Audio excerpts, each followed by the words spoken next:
Hello and welcome everyone. I'm Marian Gomez, General Manager of our Festival at Carnegie Hall Programs with World Strides on Stage. And we've got so many great things to discuss here tonight. And I've got the great honor of sitting down with this year's Grammy award-winning, which is so cool to say, I must say, Music Educator of the Year, Jeffery Redding. Hello, Jeffery. Hello, how are you doing? I'm good. How are you? I'm doing well, thank you. I know I just saw you a couple of weeks ago when you were here for one of our Carnegie Hall programs, but it's always good to hear your voice and catch up again. Absolutely, absolutely. So we are joined tonight by some of our World Strides family of music educators who have submitted some great questions as they registered for our webinar tonight, and discussion points for you and I to go through during our webinar. But let's first talk about your big Grammy win. How did that feel to win for the first time? It was absolutely surreal. It was an incredible experience, I tell you. I can't even imagine to be recognized by all these educators who have made significant and lasting contributions in the field of music education. I mean, that's a pretty amazing accomplishment for somebody, for anybody, quite honestly. Yeah, and it's a great honor, but more so, it's more of a testament of my former teachers, my students, everyone who's believed in me as a student, but also has believed in my students and in which way that we can also serve the arts. So it's a wonderful thing. Absolutely. And I was impressed to read, I read that there are more than 2,800 nominations from 50 states, and you were the guy. I know, that's weird. Out of 2,800, pretty amazing. So pat yourself on the back. Yeah, I'm like, okay, yeah, absolutely, yeah. So I will absolutely say that although I wasn't allowed to vote, you are beyond deserving, and I am so happy for you, not only professionally, but also personally. Well, thank you. You've always been very sweet and very supportive, so I am happy to, again, have your support. Again, it was so surreal. I can imagine. I can't wait to see your Grammy when you get it, and I can't wait to see where you end up putting it. I hope you're going to have a special shelf built or something like that. Oh, I hope so. Yeah. Okay, so I'm just going to jump in. I would say that we've probably received more questions for this webinar than we have in quite a few, and really good questions as well. So I'm really going to spend the bulk of this time going through these questions so that the educators are able to hear answers that they requested from you. So I'm going to start. I'm just going to kind of throw some out at you and let you answer them as we go through. Gotcha. The first one we have here is, how do you keep a music program fresh and current when there are so many outside forces that pull at the music department? At the end of the day, you control your environment. And so regardless of what's going on around you, you must control your environment. How do you do that? By attending conferences. If there's a new direction that music is going in, find out how you can make that applicable to your situation. How do you recruit for that? So at the end of the day, you must remain fresh, so your students may remain fresh. How do you guard against issues? You guard yourself by educating yourself. And that's how you do that. So when someone comes at you, you can speak to what's currently happening to protect what everyone has created in terms of your environment. I think that's a great answer, which I'm sure is challenging at times as well. Absolutely. With the testing, with school rezoning, there are a lot of issues that we fight that has absolutely nothing to do with music. So you have to, again, equip yourself by educating yourself, but also finding an advocate who believes and can support you. That's terrific. Next one here what are some ways to build a strong music culture within a system that struggles to support music education? The two things you can control. You can control your preparation and your response. Those are the two things that you are always in control of. Your preparation, meaning your music. Your response, meaning how do you respond to people that may not get what you're trying to give. At the end of the day, if you respond in a way that may be negative or counterproductive, you end up hurting the product. The way you fight it is by trying to sing well, trying to inspire students, trying to, and then have them become your best advocates. When they become your best advocates, they become your best recruiters, and they become your loudest voice. So at the end of the day, the two things that you can control is your preparation, meaning your students, and you, and your response to those who may not understand. Terrific. And kind of piggybacking off this, and this is a conversation that Edie Copley and I had not too long ago, but what are some of the key strategies that you use to motivate students? I'm myself. I want them to see that I love this. I want them to see that I love core music. I love the social aspect of it. I love the intellectual aspect of it. I love the musical aspect of it. And what I tell what I say to students is this: don't look at this as an elective. Look at this as something that's going to teach you how to be an entire person. Not only are you going to get math, English, and science, but you're also going to have to learn how to communicate with someone who is not like you, how to accept someone who doesn't believe how you believe, and how to grow and to learn and to build bridges. So therefore, one way that I recruit is that, look, I have come from this background and I'm doing this. I'm no better than you. I've just made decisions to try to become the best version of myself. Allow me to help you get to that point. I think that's a very good one. And the next one is one that I know our high school educators struggle with. And so I'm going to be curious to see what your response is. But this is, could you provide us with some ideas about recruiting men and keeping them in choir? One thing about, I got a few stories, but one thing about it, with everything, is that you show passion. Okay? For me, I go to the cafeteria. I would sit with guys. I would sit with people. The hardest place oftentimes is the cafeteria because, wow, that's where most of the peer pressure happens, especially with men. So I would go there and just talk and let them know that I can relate to them. We laugh and we talk and say, come on, try choir sometimes. Then I would go to the middle schools and do concerts. I would do all that stuff. Then for men, one thing I did as a guy that really worked for me is that I coached high school football. So for me, one thing I did, they didn't think chorus was too cool until I coached football with them. Next thing you know, I started getting half of the football team in my choir. Now, that being said, if you're not a football coach, you cannot do that. At the end of the day, the way to get those guys, go to their football games. Let them know that you care.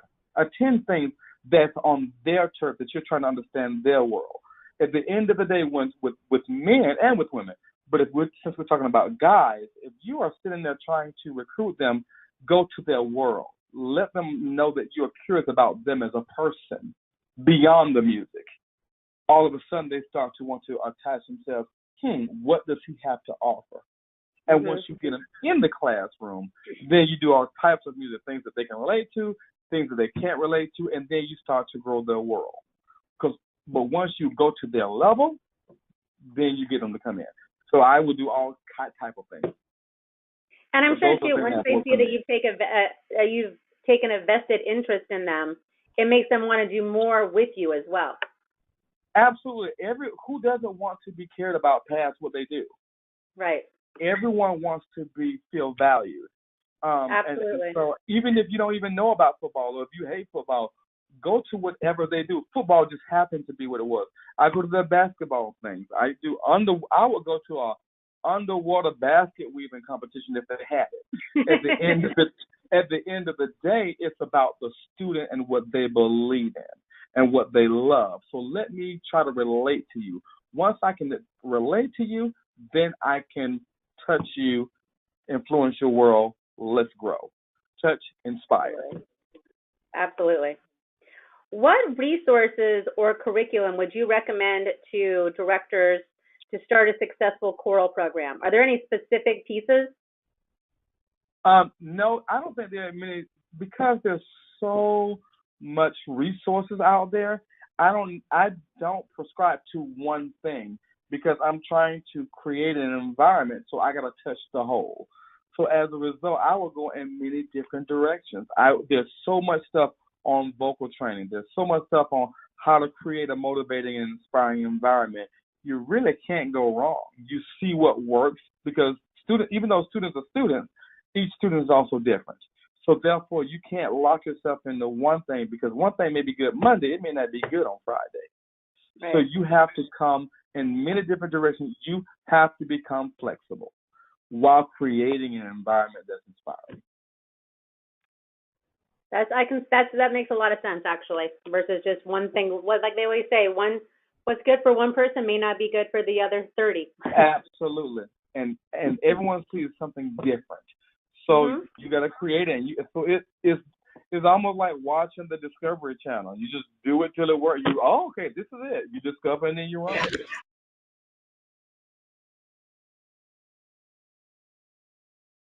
I'm going to shift gears on you a little bit here and get a little more technical and talk about classroom strategy, since we're kind of ending that section on going in that direction. Okay.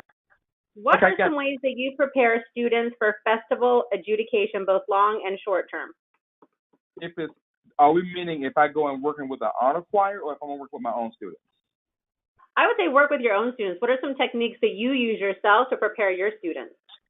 I give what we call a 1 through 10, and my 1 through 5 is everything.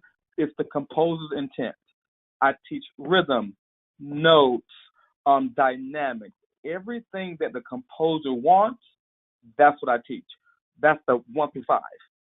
Once they have that, they can go into a situation. They can go and they are prepared. But then I go a step further. I go through my 6 through 10.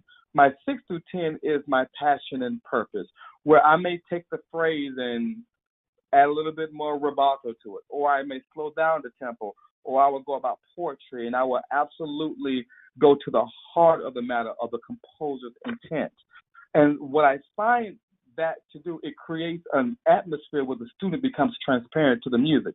So my 1 through 5 is my technique. My 6 through 10 is my passion and purpose.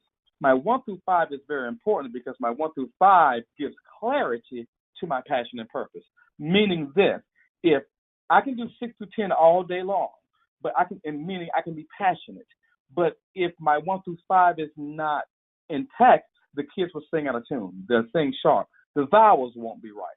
So all that stuff I got to teach, and then I take them to the next level. So once they go to an all-state or honor choir situation, the director just has to put their spin on it and make it their own. But the students are taught to be flexible to work with any director that's in front of them. I just try to prepare them that way to be able to go in any way that the director wants. Okay, that's great. As a male teacher, what do you think is the best approach for modeling voice for females? Yeah, this is my thing. I will model because my instrument is voice, so I sing, but I will then find a female singer who can model what I want to model for the women, be it an adult teacher or a student within the choir. Because if I'm not careful, then the ladies start sounding like me. And that can't happen. Right. So I would do it for a little while, and I would speak technique. I speak a lot of lingo about vocal technique, about spacing, about placement, about tessitura, about, all types about tone color. And then I'll find I will mimic it. I will model it, and then I'll find someone who can model it that is a female specifically for female voices. And that's what has worked for me. Perfect. This next one I think is very interesting because I'm sure we have multiple educators on the phone that wear two hats and may teach an instrumental group at their school in addition to choir. So I think this is a great question that we've never had before. So I want to ask you this one. What advice would you give a band director who also teaches chorus? Go to as many choral workshops you can go to. You must engulf yourself in attending conferences, and you must engulf yourself into visiting schools that have wonderful choral programs. Because in that, you will learn about where's the passaggio. You will learn about the changing voice. You will learn about how to pick appropriate reps for the singers that you have. You must become a student of the choral art, because it's more than just picking a song and say that sounds good, but it may not be right for your student. So that's what I would, if I was in the band world, if I had to teach band, I would do the exact same thing. Reading, attending all type of band conferences, of talking to band directors, watching, attending schools. I would engulf myself, because when I become the best version of myself in that genre, my students grow as I grow, or they don't grow as I don't grow. Okay. I think that's a really good one. You basically grow together too at times, I'm sure, as well. Absolutely. I'm gonna end this section with this question. Can you please describe your process regarding diverse programming and formational movement within the performance? Okay. I believe in a varied program. From dead composers to live composers to different genres of music, to different styles of music. Because I'm an educator conductor as opposed to a conductor educator, I absolutely have to give a well-rounded program that I have known that I have given the students something that will grow their world. So therefore, I approach it from an educational standpoint first. I want them to understand Bach. I want them to understand Handel. But then they need to understand Z. Randall Stroup, or Jake Runestad, or. So therefore, when I pick the program, it has to be that. I also pick off a key relationship. How does the key relationship flow from one piece to another? What is the tessitura of a previous piece? If it's a big piece and the larynx is high, I need to pick something that's going to lower the larynx. What about the tone color? So I come from a total educational standpoint, and then I say, okay, let's work on the conducting and then the passion, and how does it flow? And then I think about it, how does this inspire the audience? So then what I would do, I would get every piece I've chosen, I will line them up, have a recording of each piece. I will sit in a room and turn off the lights as though I'm an audience member, and I will hit play, and I will play one piece all the way through nonstop, and I become an audience of my own programming. From there, I ask myself, now as an audience member, how do I feel about that programming? So I remove myself as the conductor, and I look at myself as a programmer, and I say, I like that, or that was boring, or I need to switch this, or my emotions don't feel this, and that's how I program. That's a really great technique. I've never heard that one. I like that. Thank you. Okay, so I know we have a lot more questions to get through, but a couple of things. One, I want to let people know, if I don't get to all of your questions during our webinar tonight, we will make sure to answer every question. If we don't do it in the webinar, we'll follow up with you personally after the call as well. Okay, cool. But first, I want to let people know how they can actually work with you directly next year. I have the pleasure of once again having Jeffery in my lineup of exciting choral conductors for our 2020 Festival at Carnegie Hall program next season. And Jeffery will be conducting our National Youth Choir event on April 16th through the 19th. And I will tell you, Jeffery came a couple of weeks ago and was working with one of our youth choirs, and this is just coming off of his Grammy win. And these kids, even before he won the Grammy, these kids are so mesmerized by you, and I think you just exude excitement and passion for what you do. So it's incredible to watch you with these kids on stage. So I cannot express that enough. I think when you have the passion for something like you do that is so evident, it's just contagious. So I cannot encourage people enough to take advantage of this opportunity. Thank you so much. It is truly my passion. This is what I love to do. I love inspiring through music. Well, you also inspire me, so thank you. You're very sweet. Thank you. We also got a few questions about our Carnegie programs, and you can see from the slide up here, we have our 2020 schedule with some of our other conductors that we work with as well. I won't go through all of them in the interest of time, but first, I just wanted to cover what our package includes, because I think sometimes you see a lot of different things out there, and I want to talk a little bit about that. Okay. Our National Youth Choir events include 2 full days of rehearsal with our guest conductors such as Jeffery, a performance in the main hall at Carnegie Hall, plus great travel package, which includes your hotel accommodations right here in Midtown Manhattan, Broadway tickets to a Broadway show, and 1 sightseeing option. And all these things, although we have inclusions in our package, we like to say that you also help put together your package, right? Because you want to have some say in what you and your students are going to do while you're here. And so you get to choose what show you want to see. You get to choose your sightseeing opportunity. We have great people here in our office that'll work with you directly in building the program that you want to do and including things that you want to see while you're here in New York. So I think we try to blend in. I feel like coming to New York and performing at Carnegie Hall, it's all about a combination of the educational experience and the performance opportunity at Carnegie Hall, but also a lot of these times, these kids, it's their first time coming to New York. So I also like for them to be able to experience everything that New York City has to offer. Absolutely. Absolutely.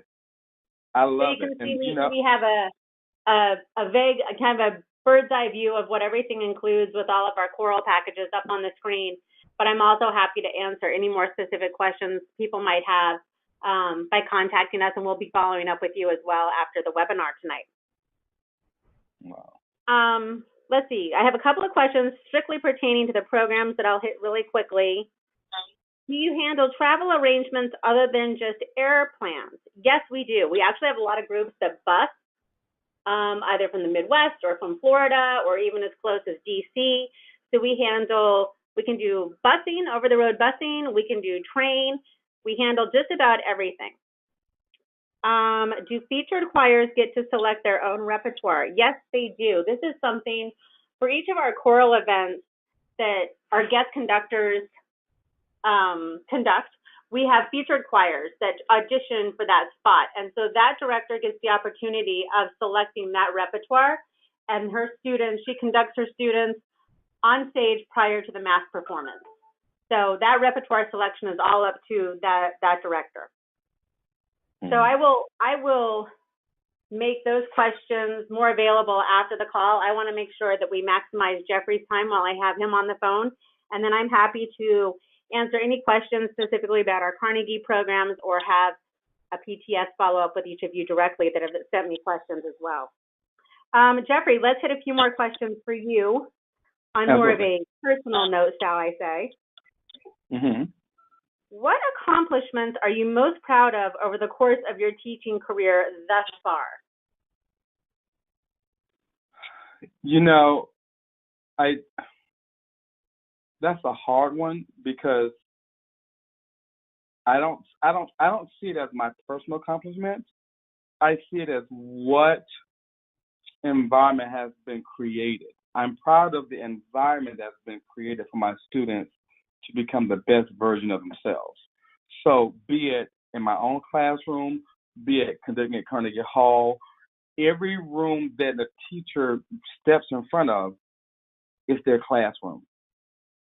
And what they and so I can say destinations or locations, but I think my proudest moment is inspiring people because I was inspired.